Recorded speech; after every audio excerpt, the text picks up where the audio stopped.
your birthday presents. The cool things. We're on. Hello. Hello. To be continued. Yeah, absolutely. Okay, hello, folks. The two folks that are on again this week. I have been lax in not doing the thing with the preview and the thing,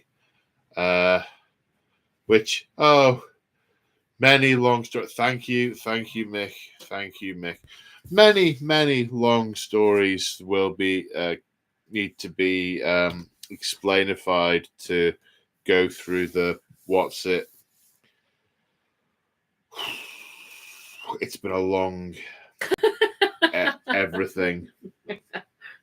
Everything's long. No, it's been a long everything. I was going to go day, week, month, year, decade. Well, decade is the 20s, isn't it? And it's all been COVID, so it's been a long decade. Yes, so apologies for the slouchosity of the thing popping. I haven't even combed the beard. Oh my god. I didn't comb the beard. Okay, you're going to get a treat tonight, folks. I'm going to comb the beard in the camera. Yeah. And by treat, I mean ow. Don't get too excited, no, seriously. It's ow. Oh my god. Oh, they snaggy beards. So, good evening, everybody who has said good evening.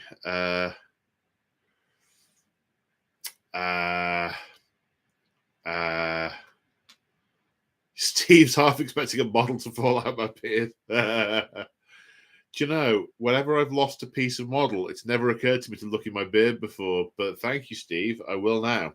It's normally half a kebab, in all fairness. It's normally rice, actually. It's normally grains of rice. And it might be tonight after the dipping your balls in the satay. Prawn balls. Satay sauce.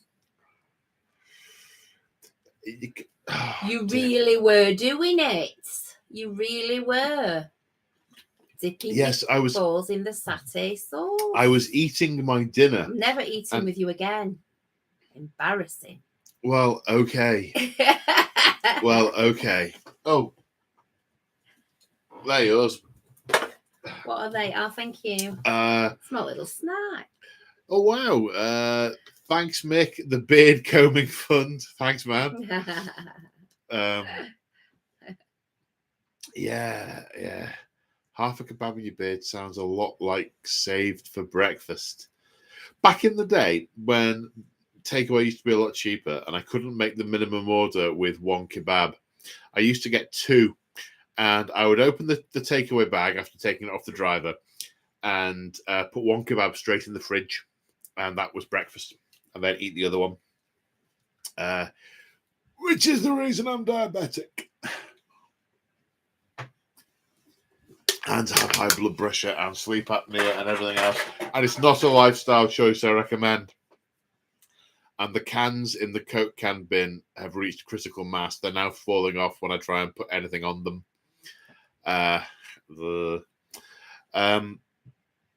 So, usual format. I'll talk about my week in hobby and other stuff. Week in hobby and other stuff. And talk about tonight's topic. And then do questions. My partner in mischief is. Get on, but I am doing my very best. You can't get on? No. You're connected to the Wi-Fi, okay?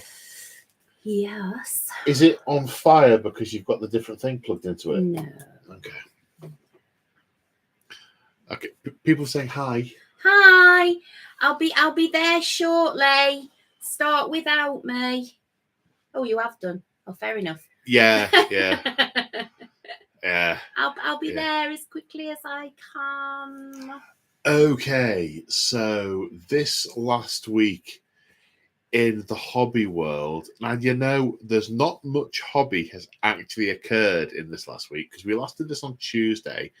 And from Wednesday last week, my parents came to visit, which is lovely.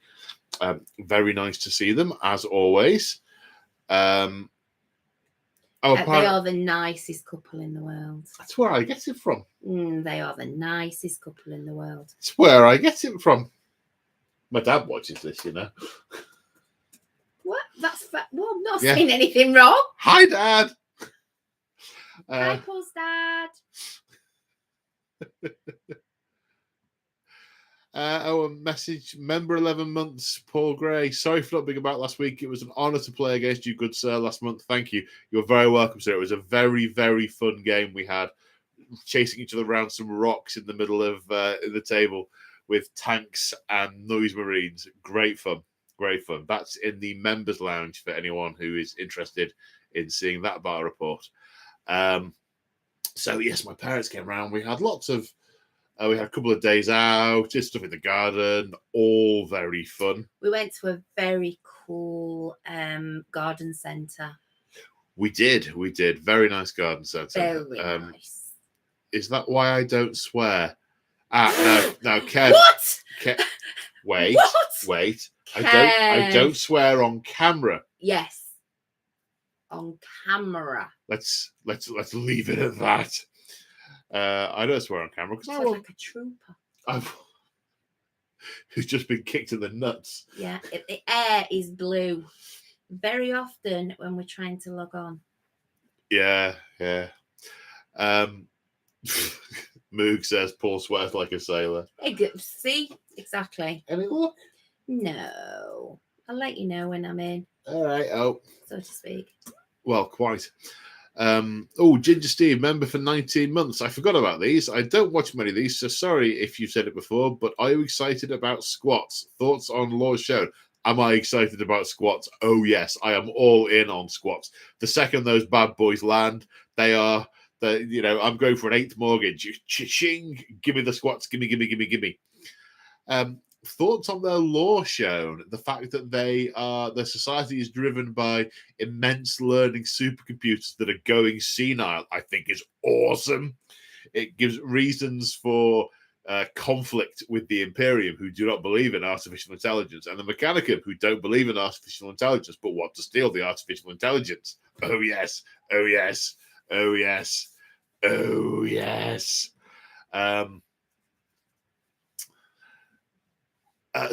Parents visited, lots of fun.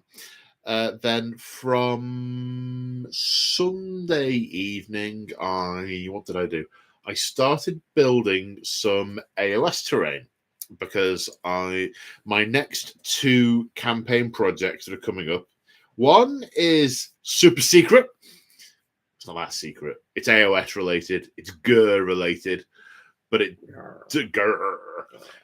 entirely mine's a sexier girl than yours. But unrelated to the other project, which is the Thondia campaign from the Thondia Book of War. I should really know what this is called, and when I did a review of it, the War Town. That doesn't sound right.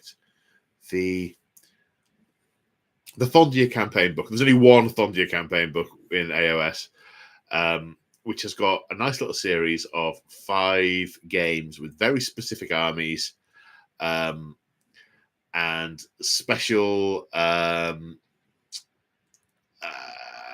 war scrolls for the armies. And upon investigation, between myself and a couple of others, we've got 4 of the 5 armies. So thing 1 is paint the terrain needed for that, because it's all about building strong points and some of the campaign, as one would expect with GW, some of the campaign missions are tied into the models you've got to buy in the terrain box, which I'm fortunate enough that they have sent me. I did an unboxing of it, which went online on Monday, and I started building the terrain from the Excelsior box set, Extremis box set, and the terrain from that. Now they're all they're all built now. They're built, and tomorrow, periodically throughout the course of the day, whenever I have a coffee break, I'll be spraying stuff because I need to do things a bunch of different colours because there's like a big marble thing on a bed of grey rocks. And I'm like, spray that grey, spray that white, no messing about. There's a bunch of stuff like that.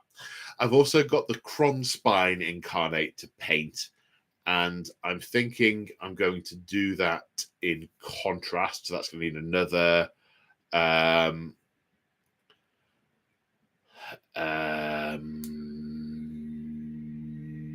another colour. That's going to need a colour. I can't decide whether to do that in Wraithbone as an undercoat or in Grey Seer as an undercoat. But that's a question and a debate for my hobby vlog, so I won't go into that just this minute. Do you want a hand with it tomorrow? Do I want a hand with it tomorrow? Well, painting? Yeah. In the evening? Or in the day? Or in the day? Or... Yeah, by all means. Feel free. That would be lovely. It's just every coffee break, I'm going to be, right, now, what's the next colour that needs spraying? Because I've got like one piece that needs spraying a particular colour and then a whole bunch that needs spraying one colour. So the idea is to do them during the day tomorrow so they're ready for me to paint in the evening. But that's that. On Monday evening, we had a very, very special occasion. We had the first episode of Crimson Learn's Warhammer Age of Sigmar go live in the members lounge. That was on Monday night. Very interesting game, very exciting. Mm-hmm. Don't spoil the outcome. I won't. We had a thank you for everybody's comments, by the way. That's really kind. Thank you. And the advice. The advice, don't play Immortan Joe. And I wanted to. But no, I'm not. No, you're not. So, yeah, well, we're ramping up for Thingamy that I'm about to plug. And it's got a name and a word and a thing. And no, not the Crimson Ribbon. No, sorry, the AOS. So, we're going to film part 2 and possibly part 3. We'll see how we get on with part 2. Take it up to the next level. So far, we've just been doing basic stat lines on the cards. Now we're going to use the special rules for all the units on the cards. And then the next level beyond that will be like the army special rules and missions and command points and so on. You're still not in. Well, then for once, I need to read a comment out to you. Seeing Crimson on my screen made me smile so much. Oh, who's that? That's your mate, Kev. Oh, I knew that'd be Kev. Thank you, Kev. I was thinking about Kev while we were filming. Oh, Thunderbolter, thank you for the super chat, sir. That AOS duel was fun. Do it again. We are doing it again. So the idea is it's going to be 4 parts, and we've got 3 parts learning. You're in. 3 parts learning and building up the rules, and then we will, once all the learning has been done, have a proper gloves off, trying to murder each other game. It'll be a proper battle report. Yeah. And then who knows what we do after that. Because at the moment, Crimson is getting very distracted from her Head of Knights of Slaanesh, which she has got to add to. She's got lots of miniatures in various states of assembly and undercoating to do for that, but is being utterly mesmerized with the Daughters of Cain. In fact, in the 10 minutes before dinner tonight, she opened up the endless spells. Started building the. And started trying to build the blood spike viper. Yeah. Then we had to eat. Eating. God, there was almost no time for that. I know. It's a disgrace. So yes, we're going to try and do part 2 and possibly part 3 on Saturday, because on Sunday we are off to tabletop events in Belper for the Say Hi Paul AOS Day. So if you are an AOS fan, if you want to go to the same place as me and throw some dice with other channel members, us. If you want to, you didn't let me finish. I had a spiel. Did you? You interrupted my spiel. Okay, I'll shush now. That's all right. Well, it won't sound nearly as impressive now. And throw dice in the same hall as me. If you want to be there with other channel legends like the Shoulder of Lady Crimson, I'm hardly a legend. Mick, the absolute machine who paints 1,000 points in an army a week just because he feels like. I asked the question, have you got any vanquishers? Within an hour, he's bought them. Within 6 hours, he's painted them. Mick the Machine. Other legends. James from Clash of Dice, I believe, is going to be there. Immortan Joe. Oh, it was so lovely. Immortan, I think we can make this backstory a bit darker, Joe. And I don't know if our unofficial mascot Kiwok is going to be there or not. Mick, is Kiwok joining us? Mick. I'm not going to stop. Mick. Yay! So Kiwok's going to be there. So yeah. So it's going to be epic. So if you're into AOS and you're not already otherwise engaged on the 1st of May and you can get to tabletop events in Belper, come and throw some dice with us and play AOS. Tickets are available on the tabletop events website. Yay! So there you go. There's the plug. There's the plug for that. Even if you want to just come and watch, that's cool too. Because as Mick will attest to, once you watch, you're in. He was. What are you doing tomorrow, mate? Not really. Do you want to come around tomorrow? There's a few of us going to play some AOS. Oh, yeah, why not? I'll come and watch. He'd bought an army before lunch. But then again, Mick the Machine.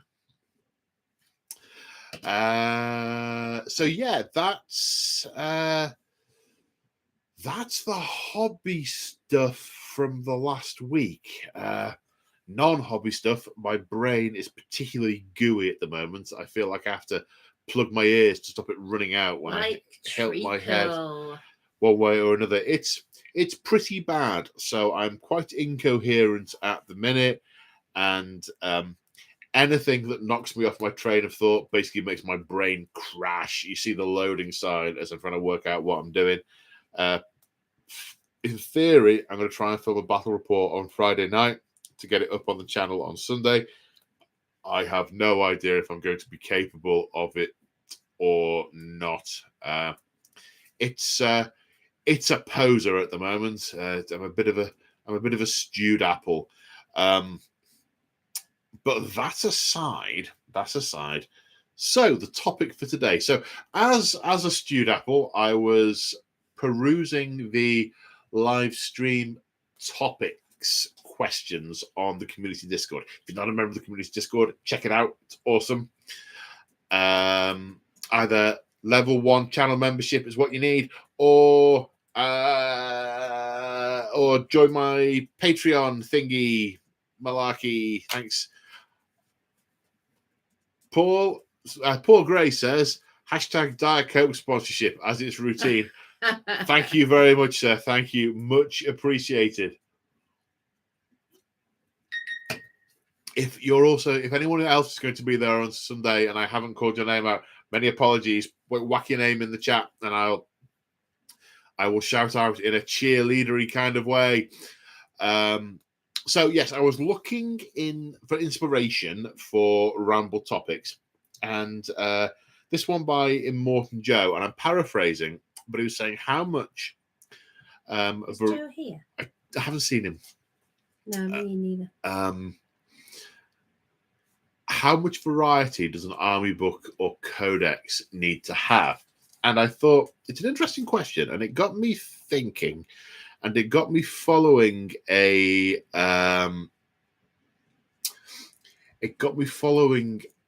odd, random line of thought that went about the place quite a bit.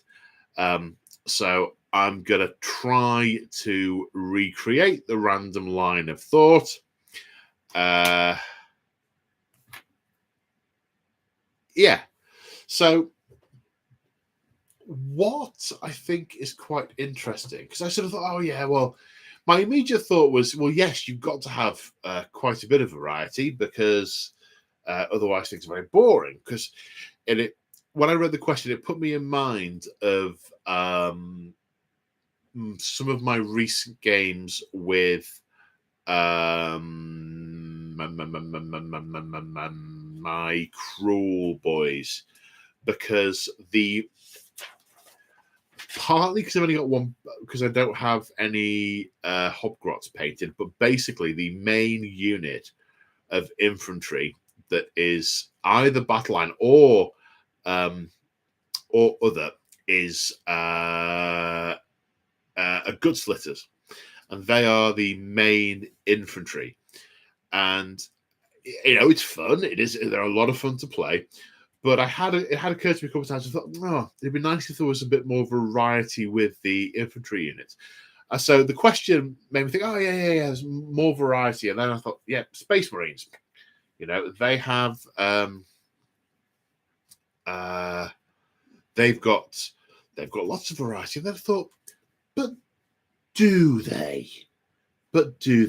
Now, I guess I'm biased, because when I think of Space Marines, I don't think of Intercessors, Hellblasters, Inceptors, Outriders. I think Tactical Squads, Assault Squads, Devastator Squads. And I thought, well, the core of my Space Marine army is always Tactical Squads. That is what it is. And I thought, how is that objectively any different to it always being 2, 3 Gut Ripper squads? I thought it isn't that different. And then I thought, well, most of the variety with the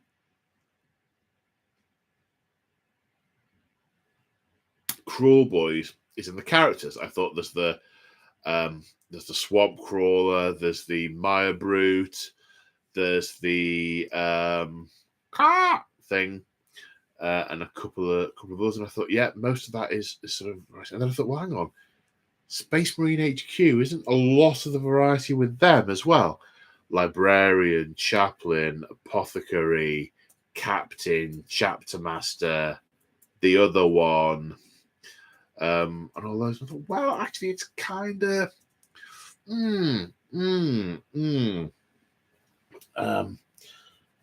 yeah. So Space Marines do have more variety. They've got more infantry. Do they really need it?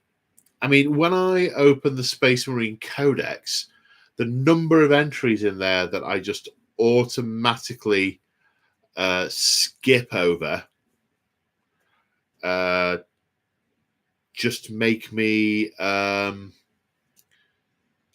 this is just too much. This is just too much. But then I sort of think, well, is it maybe that, or is it to my taste the way the book's organized? Because in other books, and I'm thinking AOS books, but in AOS books, you tend to get similar things put together. I think. But equally you get some forces in AOS, like Flesh Eater Courts, where Crypt Ghouls, they're your unit, and then you've got one elite, which either available with wings, without wings. AC's reference for you there. And they are pretty monotone all the way through. You can't really scale up with a lot of variety. And there are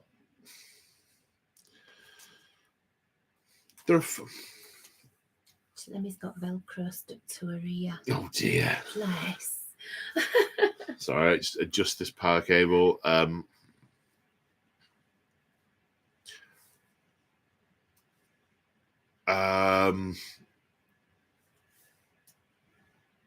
You interrupted my thread, Lemmy.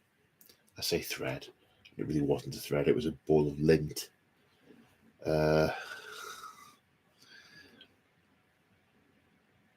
So thinking about 40k armies, Tyranids are one I've looked at pretty recently. 2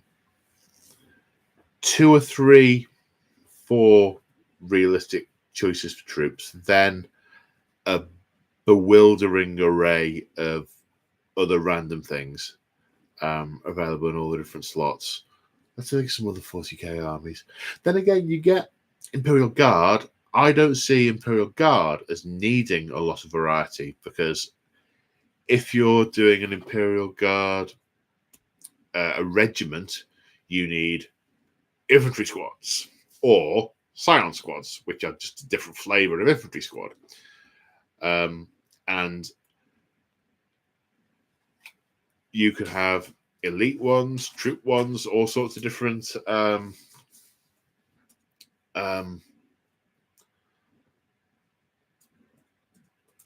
even with some variety, it feels quite monotone, but it feels fine. It feels good, because that's what it feels like it should be in the background.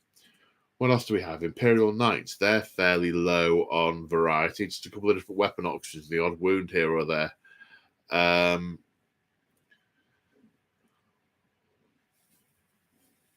Orcs, boys, and then multiple other random options. I think so. One of the other things that thingy mind brain was that the entries for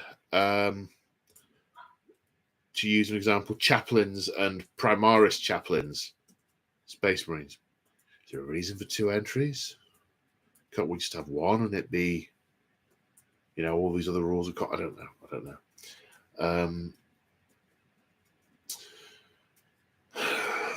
Am I running out of steam with this? So, other armies that spring to mind that like variety: Harlequins with troops. That's exactly what a Harlequin army should be. It doesn't feel like they lack variety to me. It feels appropriate. A lot of the variety comes in their characters, but even then, there aren't a lot of characters. Looking around, trying to remember other 40k armies. Necrons. I think you get to a point with an army book where there are so many choices that it becomes quite swamping. The Space Marines are a good example, and Tyranids are getting there.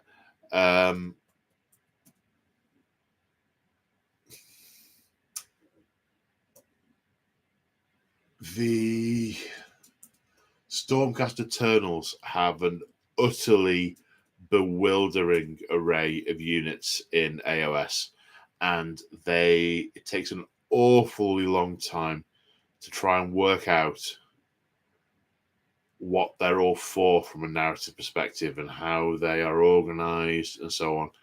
I find that to be too much variety. But then again, is that because I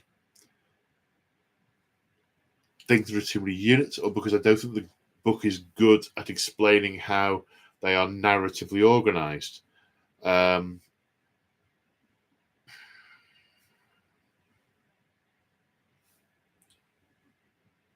Ginger Steve has lots of Eldar units.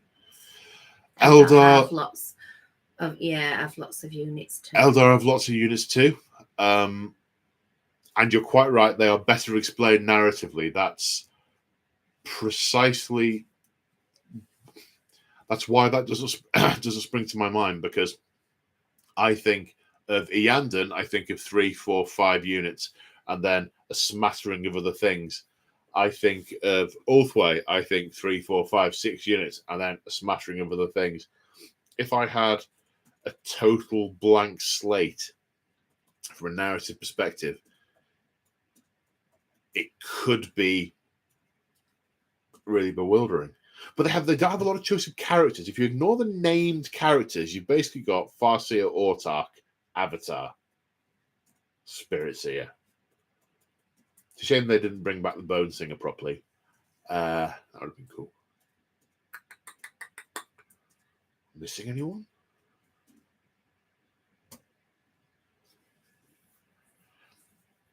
So yeah, I mean, I don't think on that point, I don't think there is a maximum amount of variety that an army should have. I think it can keep on going almost ad infinitum, but I think the key to it is more around, and this is as a narrative player, not as a competitive player or a casual player. Because as a casual player, if you're not too bothered about the narrative, you can just pick whichever unit you want and work out some synergies of the units, and jobs are good. But I think from a narrative point of view, the thing that's lacking in a number of books is telling you how to use them, telling you how to build your army, which I know is a bit of a strange thing to say. Well, it's not if you're me, because I always look to the books and the stories to tell me how to build my army. But it's very, as we've said, it's very clear in the likes of Eldar, where you can infer that. It's almost non-existent for things like Stormcast Eternals. And then you've got things that are in the middle, like the Space Marine Codex, that tells you a bit of what you need to know, but then leaves out what I consider to be key narrative aspects of, okay, well, if it is a standard company formation, how do these all fit in, and how does the 20 squads versus the 10 squads work? And it's taken them a few editions to try and to sort of get some of that in there, and it's still pretty thin. Now the question, is there a minimum amount of variety that you need? And I am in mind of the brain, come on, the ones that eat you, the flesh eater courts. And it's because I have had a couple of games against them, and I've seen a bunch of games played over the course of a weekend. So I've seen a number of armies that really don't look very different. And the reason they don't look different isn't because the person playing them just cookie cutted his armies. It's because the army they were using did not have many options. You could take one of the variants and have the big beasties as your battle line, or not, or you could have lots of ghouls as your battle line and the other things as other. You need a better name for it other than other. That's like the core keyword in 40k. It doesn't. It tells us nothing. Nothing. But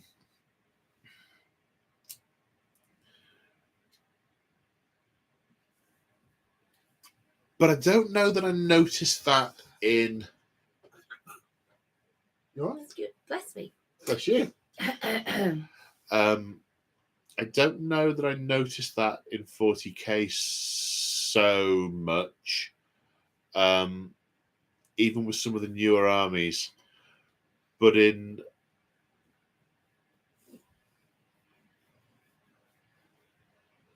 Age of Sigmar, you have a number of battle terms. Even some of the newer ones, the Fire Slayers have basically got one basic unit, a couple of vaguely different elite variants, and then a shed ton of different characters to go with them. Now the thing with that though is, are they much more inclined towards successful souping? I think they are, because for two reasons. The story and the game mechanic of how you mix armies together in Age of Sigmar is so much better. So the reason for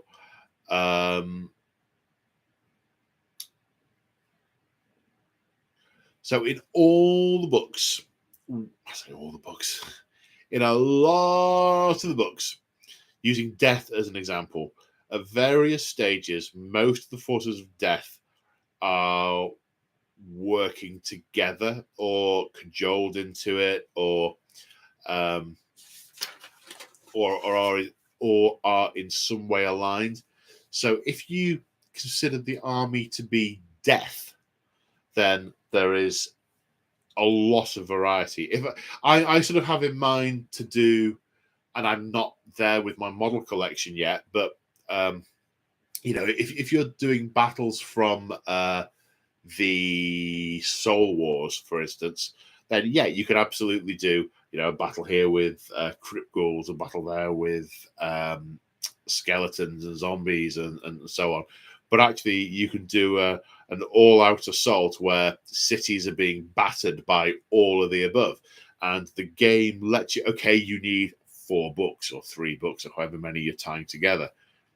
Again, you only really need the key book for the army that you're using as the core, and all the other rules sort of go off that. The app's really good for that. I don't know that you do need all those books. Maybe they help. I don't know. I'm rambling now. Oh, that's the point. But you can build a really varied army. If you're telling the story of the defense of a Sigmarian city, there's a lot of variety with mixing in Stormcasts as cities of Sigmar. If you want to do, all right, now technically the avant-garde city has changed a bit, and hopefully that'll be addressed in the new book. But ignoring that for now, if you wanted to do the Dark Elf side of it, that's a bad example. If you want to do like the Living City, you can do dwarves, humans, elves, ally them with Sylvaneth, all sorts, and have a huge amount of variety because it's an order army. Chaos, the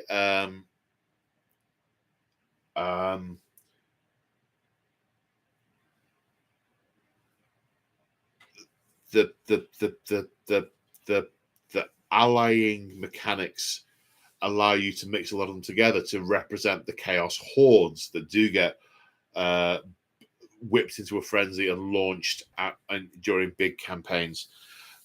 It lets you take a mono god and say, right, we're going to do Blades of Corn, but you know what we're going to do? We can easily mix in Beasts of Chaos, and we can mix in Chaos Warriors and all these other beasties, and they all get nice and neatly tied together as the same army. So I don't know that when I look at with the possible a few exceptions, I don't know when I look at an Age of Sigmar battle tome whether the lack of variety in some of them, like some of the older ones. I mean, the worst one I am aware of is the Flesh Eater Courts. One unit, a couple of shoddy units, and then you've got characters with or without things to ride. Then again, that's not really that much different to Fire Slayers. They're not really scalable. But then again, do you need scale? I mean, narratively, it's hordes of ghouls coming out of the cave at night to feast on the living and the dead. It's like, okay, I've got to have another. The only unit I can have are crypt ghouls. All right, take 6 of them. Hokey dokey. Horde of flesh-eating nasty gribbles. Gribbles.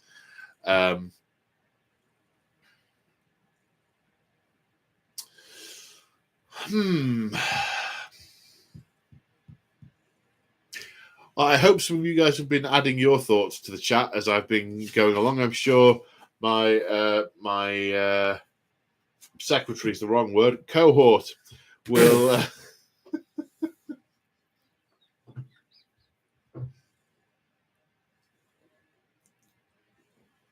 Secretary. You can't see the expression on her face. It's priceless. How are we? Do we have some relevant Mick questions? says he became a fan of AOS in February and he is hooked on it now, which is good. Paul Gray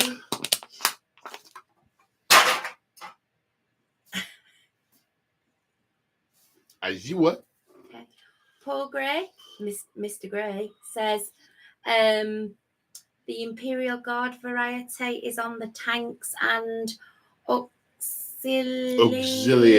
Yeah. Auxilia, yeah. But yes, the core infantry is definitely fleshly human. So even on that example, the variety on the tanks is only really slight variations on a theme. So, I mean, there's like 6 different variants of Lehman Russ, but it's one unit with a couple of weapon options. A lot of the tanks are incredibly similar in terms of they've got, off the top of my head, 3 up saves, 7 toughness 7, 12 wounds, however many it might be. But it's just a couple of bit of variations on the gun or the carrying capacity. They still feel that it's not like you've got sort of a gyrocopter and a submarine and a stilt walker with a termagant burrower and some moss. Next, please. Soft wool says, is that soft wool Chris? What's soft wool's name? I don't know. Anyway, soft wool says, I missed that Sam Han. Am I saying it right? Siam Han. Siam Very Han close. Character that rode on a Viper from the older edition. Yes, in 2nd edition, your Vipers could either have a gun on the back or a fighting platform to take a character. And there were rules for doing hit and run flybys.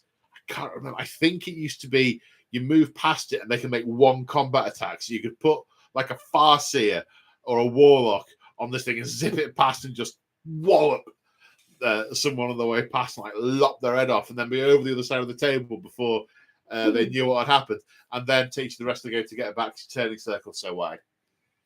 Damn physics. Physics doing in our war games. Sorry. Ginger Steve. Oh, I'm wondering if he is Ginger.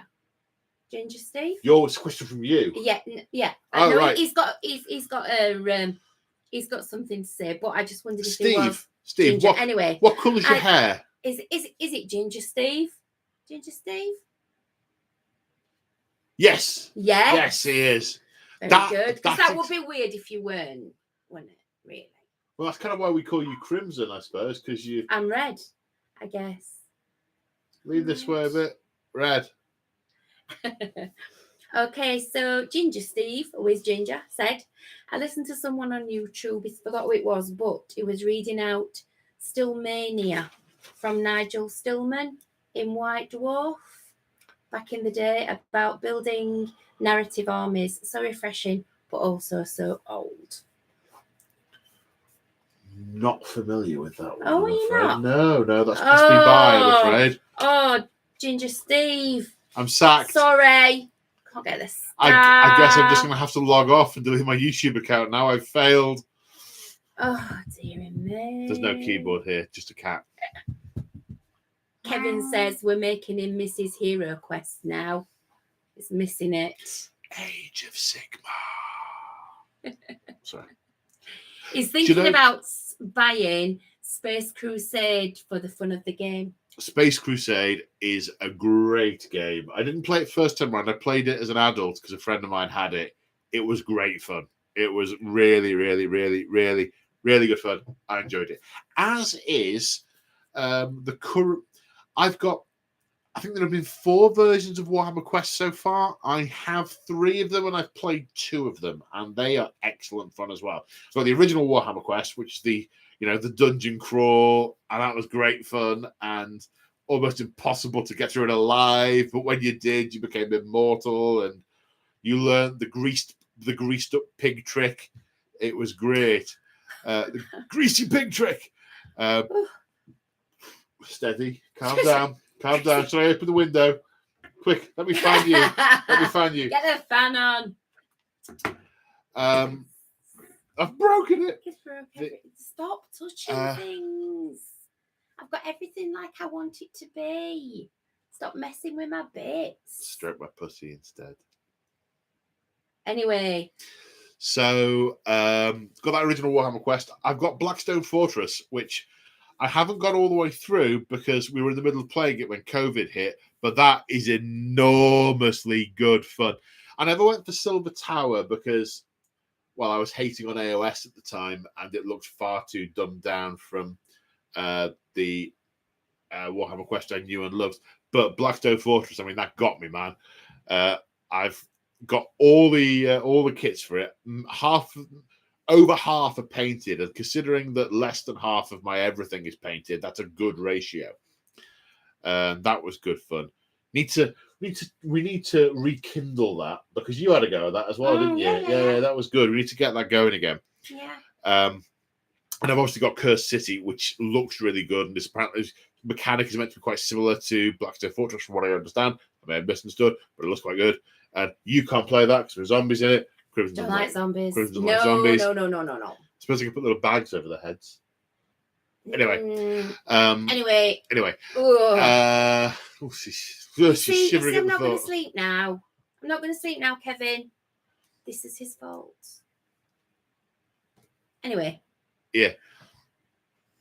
Sorry, what? Owen Harmon says that he's so glad he's caught you live. He didn't get a notification, but he saw you on his YT sidebar. Don't know whether that's some kind of code. YouTube sidebar, I imagine. Have I got one of them? I don't, probably. Oh. I don't know that I know what a sidebar is, but we're so pleased you did, and he hopes all is well, which it is. Yeah, check your notifications because you might have. I don't know if you turned them off. I know I've gone through a lot of people I subscribe to and turned them off because I don't want them popping up every 2 minutes. So you wouldn't even know I was subscribed to them. But don't turn us off. No, on. No.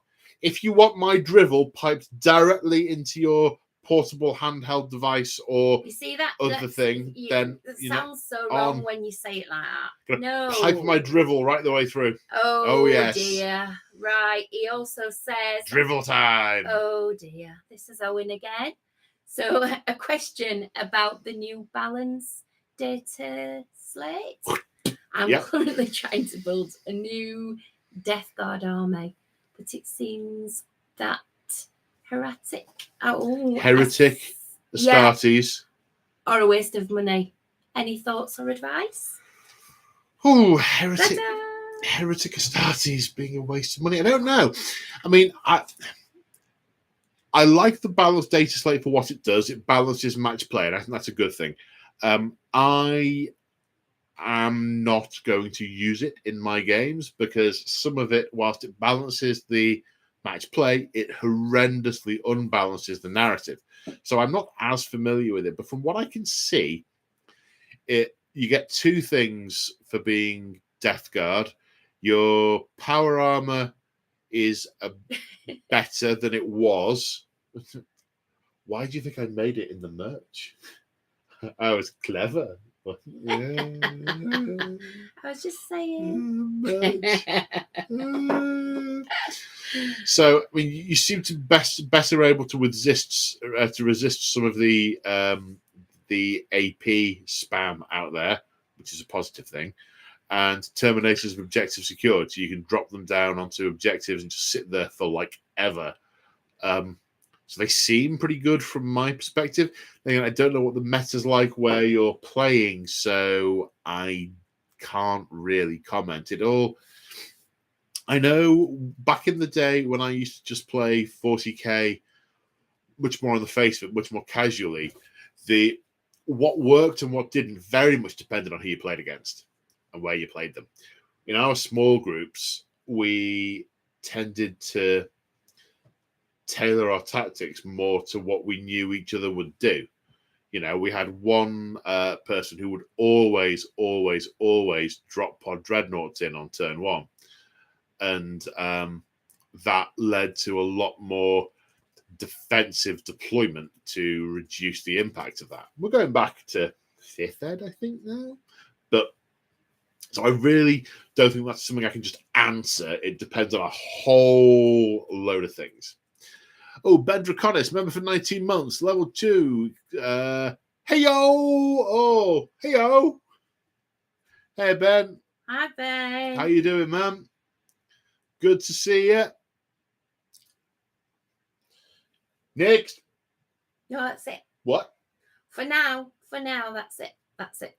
But soft wool, there is so much dribble. I may drown. drivel. Not dribble. Me and soft wool have decided to call it dribble. And you can't stop me because you're not my mum.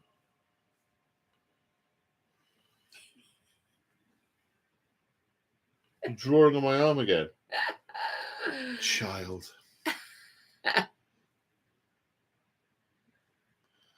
No, absolutely nothing to apologise for, no, Owen. Owen, No. The super chats are really nice and lovely for anyone who wants to do that, but it is not at all anything I expect from anyone. So do not be sorry. I'm glad you enjoy them. Yeah, I'm glad you enjoy them. Absolutely. And I just wish I had the time to do more of what I enjoy doing, because if I had the time, I would constantly have, every week I would have content going in for the members, and I would have a battle report every week on the publics. Sadly, the time and capacity just isn't there. But every week I put my application in for the job. Oh, Mick. I just love Mick more and more. Mick the Machine says, super chat sent on behalf of Owen. Mick the Machine. Thanks, man. Mick the Machine. Legend. If you want to throw dice with Mick, come on the 1st of May to Tabletop Events in Belper to play AOS. He's going to be there, along with a load of other channel legends, including you and me. And you and me. And you and me. And you and me. Oh, you and I. And depending on where you live. And you're going to have an army with you. I will have my army. But you may or may not be up to speed on playing by that point. I'm not sure whether I'm going to play, but... Yeah, it depends how we go on Saturday, doesn't it? And how things are on Sunday and a bunch of other things. So Kevin, member for 19 months, says, can we get a holy relic to search for in the AOS videos? Okay, leave that with me. For anyone who isn't aware, and it's entirely down to Kevin that this happened, but basically I have a tiny little fire extinguisher that I secrete somewhere on the table of all the battle reports, and the members play a game in the Discord to try and find it, and then put screenshots of it up in the behind the scenes saying, yeah, you found it. And then they get a special roll for the week, which turns their name red. It's fun. Can we get a bunny? Can we get a killer bunny with huge sharp teeth? Wow, lots of ideas. It's over the top now. Over the top. Stop. I can't breathe. Am I rendering the cat aerosol, am I? Yeah, okay.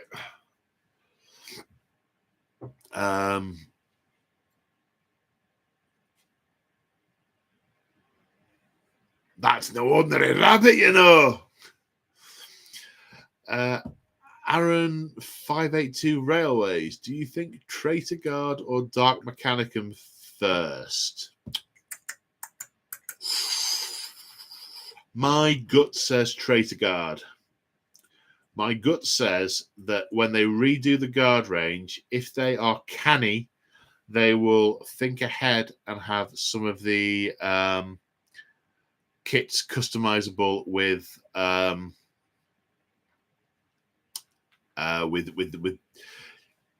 if I were God Emperor of Games Workshop, I would have all the guard stuff based on basic sprues, and then your regiment gets you get like a regiment pack to build on top of them. And there's no reason why a regiment pack cannot be traitors with spikes and chaos things, and that's what I'd do. So I'd think ahead. Whether they do or not, I don't know, but That's why my gut says that. Oh, a super chat from Paul Gray. Again, thank you. Would you consider running an AOS campaign along the same style as Return to Thorinkin Island, where you have territories that will allow to expand the armies in certain directions? I am unfamiliar with that particular campaign. I mean, do you mean as when you say campaign? Okay, so you mean on the channel as opposed to a campaign event? Maybe. Most of I've played things like that before, and my overriding memory of them is you play 3, 4, 5 games, and you haven't changed much of the map, and you really have to have a really regular group to be able to do that. That plays on a regular basis, and get a moderate number of games in. Otherwise, the map never changes, and people tend to lose interest. Quite how that could work on a campaign on the channel, I'm not sure, because it would take a huge number. Unless we're talking cross purposes, it would take a large number of games to be able to get to a place where things had actually changed. But I'm not familiar with the campaign, so maybe I'd have to look into what the campaign actually involved. But it tends to be why I do the campaigns the way I do, because you have a beginning and an end and things that happen on the way, and you can do it all in a certain number of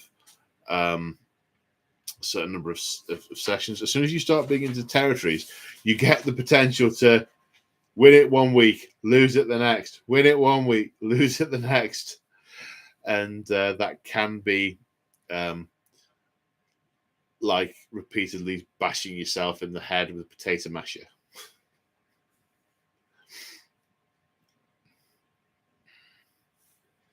Anything else cropped up? Yeah, Paul's just explaining the question that you didn't have an answer for earlier. The white dwarf one. Oh, right. So yeah, he's just saying that the white dwarf campaign, probably the 5th or 6th edition fantasy. Does that ring any more bells? This is a white dwarf campaign. No. No, still not. No, I don't think I played that edition of Fantasy. I think I skipped that edition. I think I played 4th, then I came back to it at the tail end of 7th, then I played 8th, then it was killed. Assuming I've remembered that right. If 8 was the last one, that's the order I did it in. Because I came back to 40k a lot earlier than coming back to Fantasy. And when I did them the first time round, because I was just a nipper getting Christmas and birthday presents, I didn't really have a full army to get together. Oh, that's why.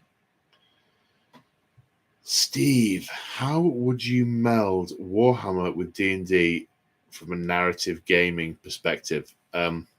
I wouldn't. I think they're just two different beasts. You can...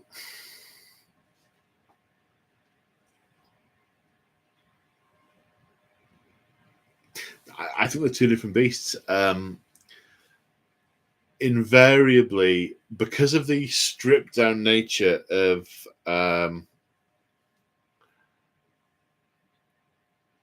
AOS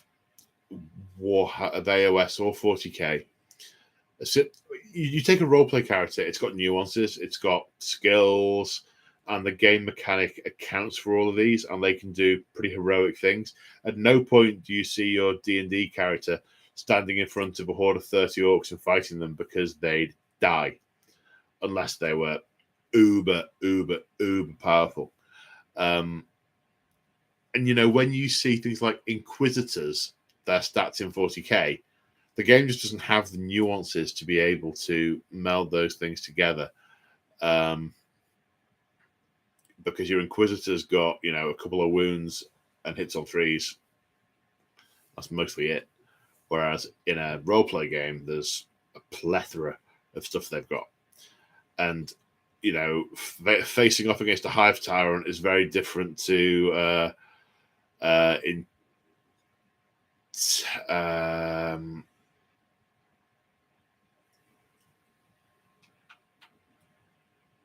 to following leads and taking down gangs and that kind of stuff.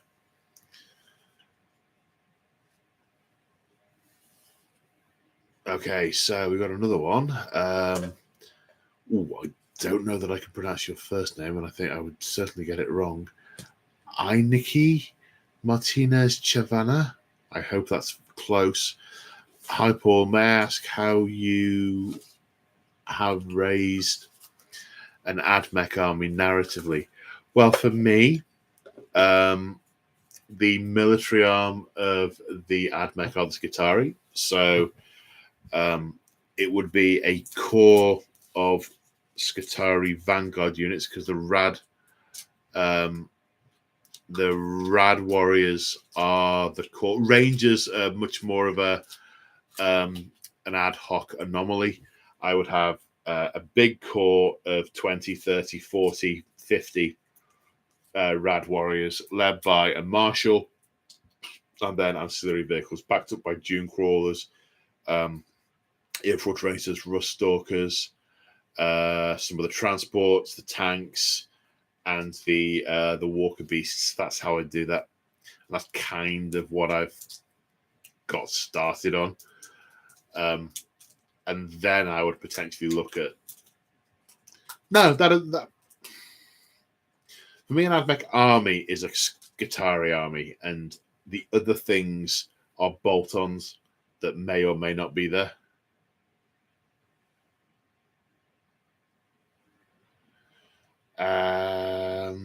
Mick the Machine.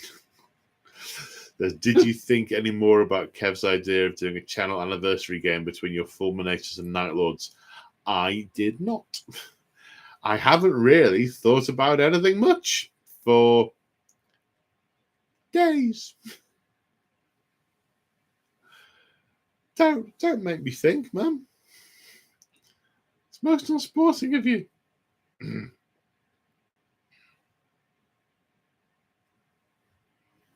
Any more? Well, in which I've read, yes, I have, haven't I? Sorry. Or at the end. Oh, hi to Andy. Greetings from Pittsburgh. Greetings from Mansfield. Wow. Hi, Andy. Hello. You have joined, unfortunately, just as we're starting to wrap, I think. The ramble has rambled, and the questions have all been questioned. So I think we will start to draw to a close. What do we have? What shout-outs have we got? Thank you. So, shout-outs to everyone who everyone who's super chatted, everyone who's joined the chat, who's liked and subscribed and all that good stuff. But a special thank you to Mick the Machine, Thunderbolter, Paul Gray, and Mick the Machine again. So once as Chapter Master and once as Mick the Machine on behalf of Owen. Big thank you to for the super chats, folks. Thank you to everyone, as always, channel members and Patreons, for your ongoing support. You guys are awesome. If you want to support me, you can do so by Patreon. That gives you access to the our Discord community. If you want a YouTube channel membership, level 1 gets you the Discord community. Level 2 gets you access to my exclusive content, hobby videos, battle reports, campaigns, all that kind of stuff. Other ways, if you shop at Element Games, if you click my affiliate link before you check out, it tells them that you've come from me, and that they know, and I get commission. It's like printing money. And Last, but by absolutely no means least, big thank you to Crimson for her sterling work with all the questions and for drawing on my left elbow as she always does, being the child that she is. And will never grow up. No. It's overrated. So on that happy note, see you on Sunday, whoever's coming. Everyone's going to be there. See you on Sunday. Everyone else, take care. And I will see you in the next one. Wait a minute. Bye for now. Wait a minute. There's a wait a minute. Why didn't you wait a minute? I have. It's still going. Right. I haven't turned it off yet. There's a comment from Mick the Machine just before you go. Right. It says, any plans for your forthcoming birthday, Paul? Oh, on my birthday, we're going to go to Warhammer World. Come and see us. Come and see us at Warhammer. It's not going to be that fantastic. Well, it's a weekday, but isn't it? For us. Yeah, we're going to go. We're going to have a game of Age of Sigmar, walk around the museum, lunch in Bugman's, all that good stuff. So join us if you like. That'll be fine, won't it? Yeah, you want to come? Yeah, why not? All right, take care, folks, and see you next time. Bye for now.